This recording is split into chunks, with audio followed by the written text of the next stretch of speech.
I'm gonna show you how to get bigger pecs in 5 minutes. Do this half foam roller bench setup like I've showed you here. Start off with a fly motion, getting a full stretch, slight pause with every single repetition. As soon as we fatigue and fail there, we're moving right into a chest press motion. Slight pause, big stretch, come together. We're gonna go to failure here.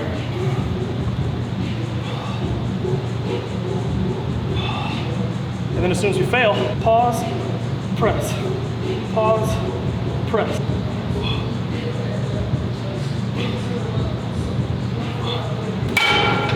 That is a fast and effective way to grow a bigger, stronger chest.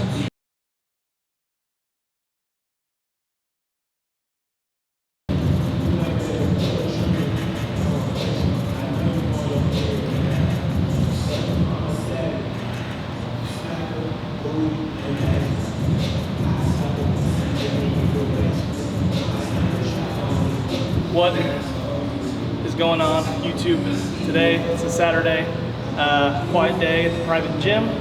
So here in Adapt Fitness, Dallas, Texas, we're gonna pump out a little quick shoulder, chest, arm workout, and then kind of go about the day. A lot of things to do, a lot of errands to run. So gonna make this a quick one.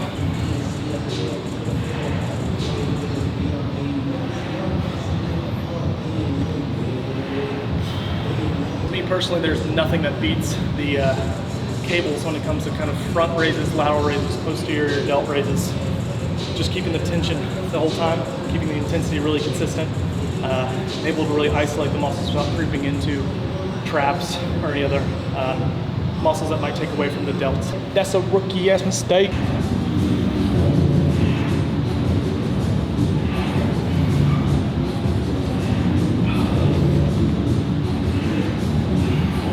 One of the main things I'm really focusing on is creating width through the lateral raise to keep tension consistent longer throughout the range of motion. Feeling more tension in that lower range as you're coming up from the bottom, where you typically won't feel that with dumbbells, because dumbbells, all the resistance is just straight down.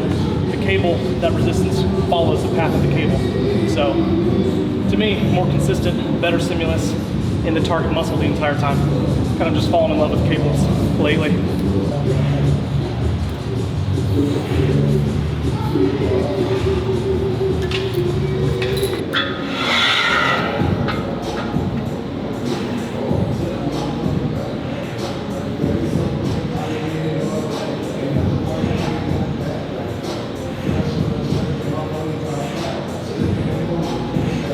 If you're struggling to see, break. If you're struggling to see your shoulders grow, it might be that you're not doing enough rear delt, rear posterior flies, things like that. They're going to help give you a more rounded shoulder appearance.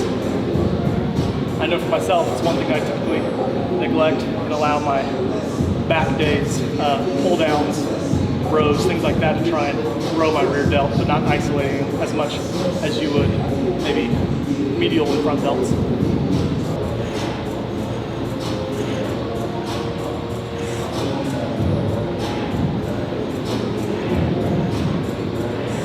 One thing you might notice with the rear delts is I actually try to round my upper back. Try to think about initiating from a rounded, lengthened position the entire time to keep that rear delt isolation a little bit more active, a little bit more stimulated and loaded in the very beginning of the movement, where you're typically going to rest and let that kind of pull this tension into the joints or into the traps. So.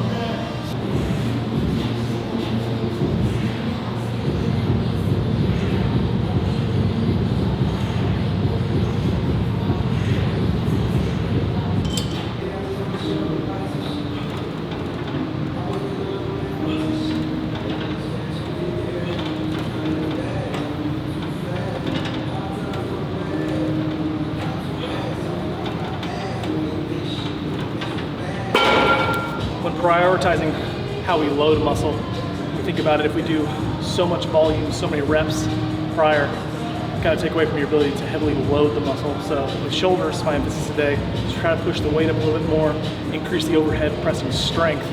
And so really not wanting to do too many warm-up sets or get too fatigued in the shoulders.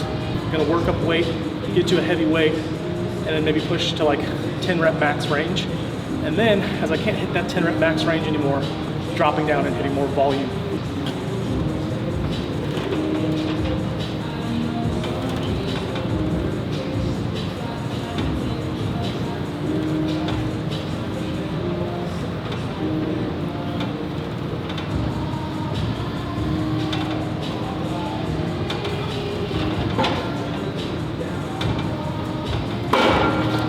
I think that was 11. Felt good. We're gonna keep the weight going up. Getting close to kind of that 10 rep range. All right, so we got the full stack on here now. We're gonna try and see if we can hit it for 10. We'll get as close as we can. As long as we can hit it for more than 8, we'll keep sets going and we'll kind of just auto-regulate, meaning we're basically just going on how we feel today. So the rep range, the intensity, all of that is gonna be going by feel, pushing it when you can, and kind of backing off a little bit when you feel like you need to. Sometimes you do have to push past feeling kind of shitty. We're not feeling 100%, but where we are in the training cycle, it's a little too early for that. So feeling pretty good with the shoulders today, feeling good with the chest and everything, feeling energetic, feeling motivated. So we'll be able to push it a little bit.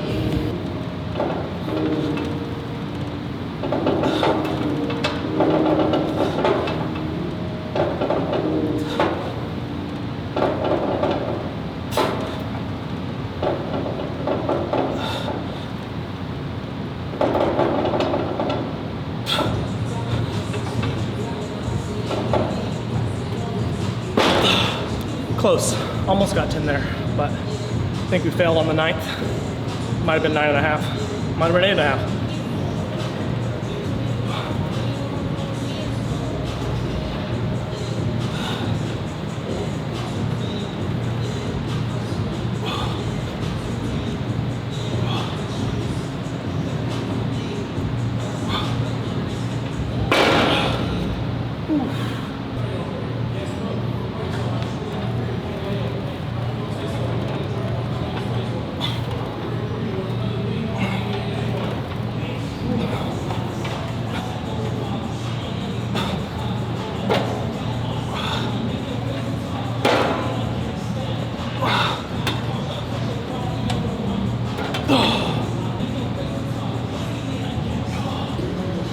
So we just did some heavy reps on the machine.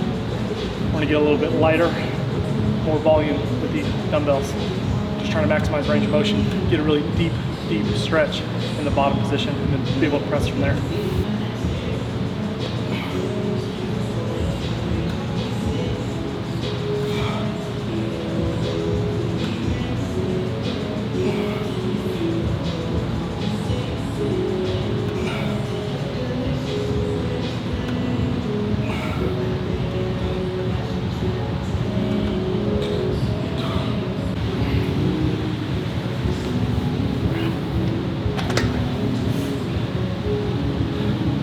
For dumbbells, I really like utilizing the pauses to just focus on getting more strength in the weakest position, also increasing stability and preventing injuries long term. So sometimes it means you're going to sacrifice weight, but in the long run, you're going to be a lot healthier, which means you'll progress better, progress faster, and not have to worry about getting hurt as much. If you're really strong in the bottom position, that means you're getting strongest in your weakest position, where your risk for injury is going to be the highest. So.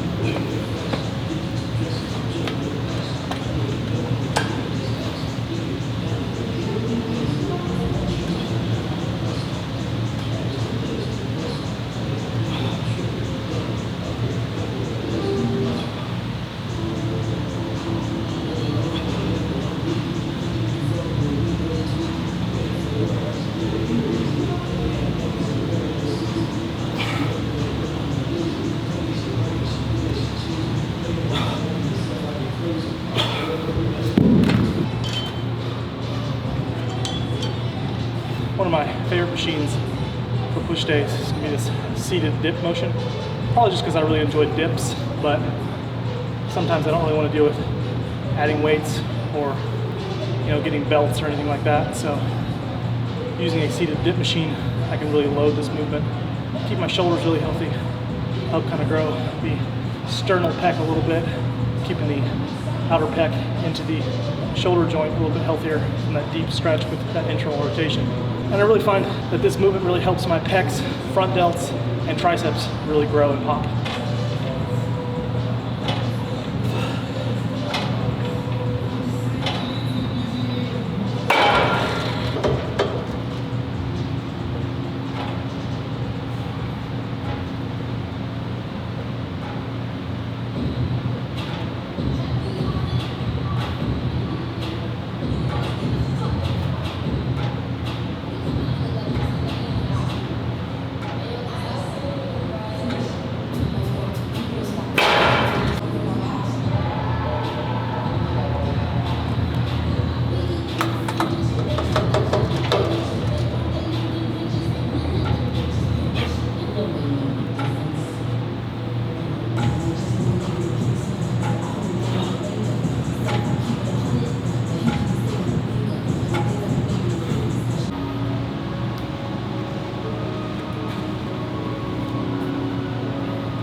One of the best ways to get more range of motion and more activation in your pecs is going to be by increasing the range that your chest actually opens up through the range of motion. So one way we do this here at Adapt, and shout out to the one and only hypertrophy coach.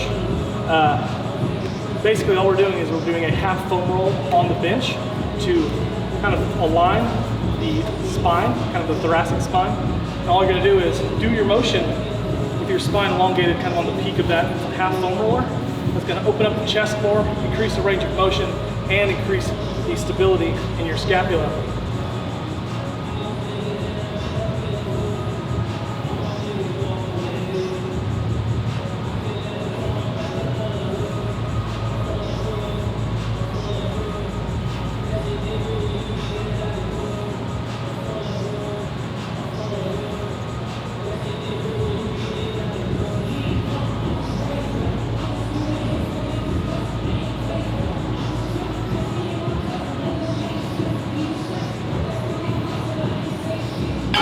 Because of the path, as I travel to this fully lengthened pec position, my hands are actually able to go back further without my shoulders running into and being restricted by the bench.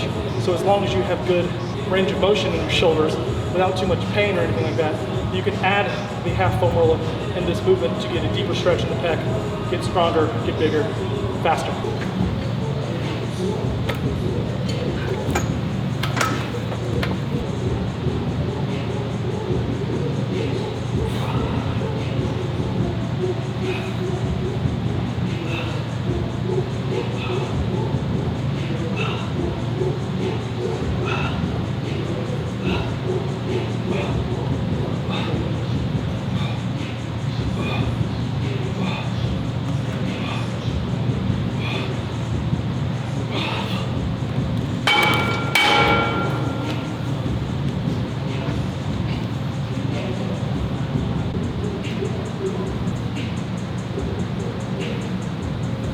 Here on a push day, started off with shoulders being kind of the bulk emphasis for today, finishing with a little bit of chest work before we get into some triceps and some biceps. Can't forget those. But so we're gonna go chest press here, drop sets, keeping it kind of close. So close grip, downside, kind of downward inside handles, whatever you call them. Getting a good stretch so we can activate that pec, get the front delt really stretched and lengthened out, and then press from here.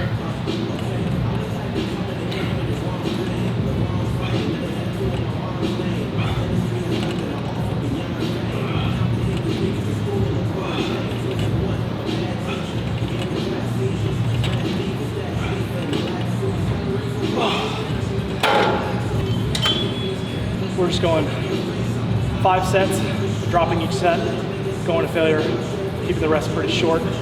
Trying to just get some blood flow to the pecs right now. More of a little finisher.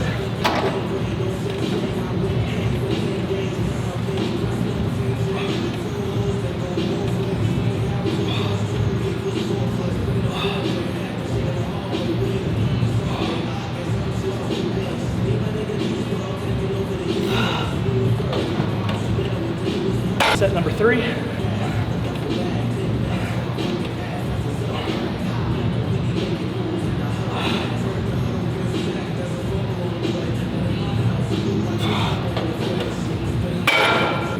Getting a little nauseous. be fair, I'm kind of nauseous coming into this. Didn't even finish my coffee this morning.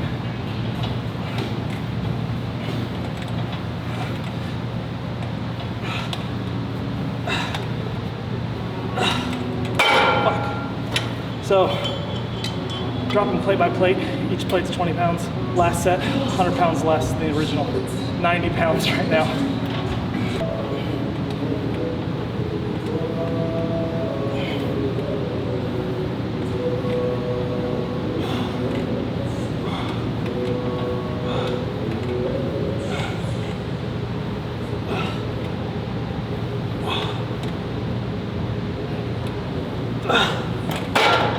That was a quickie for the chest.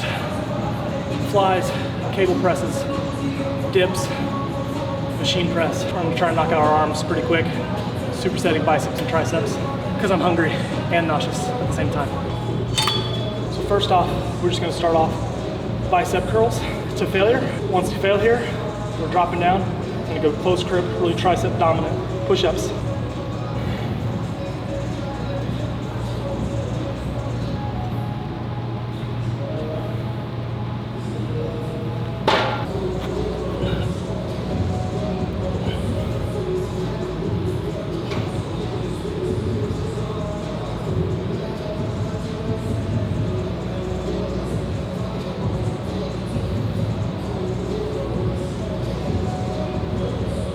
When doing a tricep dominated push-up, my main focus is actually trying to keep the arms really close and then trying to drive my elbow back, letting my bicep and forearm touch before I can come back up.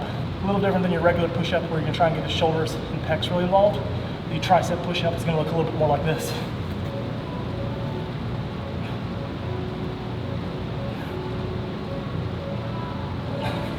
You'll see how a lot of that elbow bend creates more dominant tricep extension. Way harder, so maybe start off on your knees and then work your way up.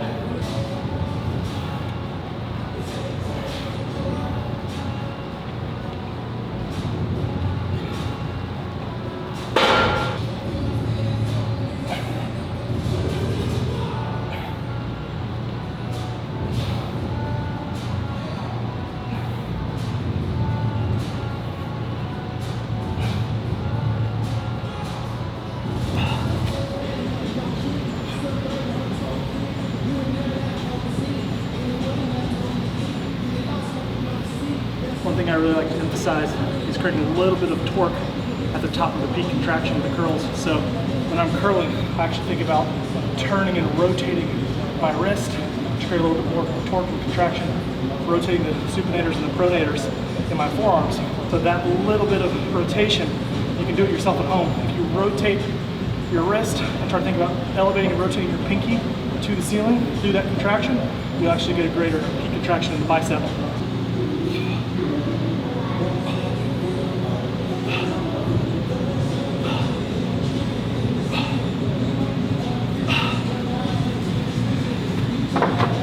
That is a wrap for the day. The Rugrats are here, so I've got to get out of here. The nephew's come in to take over the gym. But anyways, good push day, finishing with a little bit of biceps, and we out.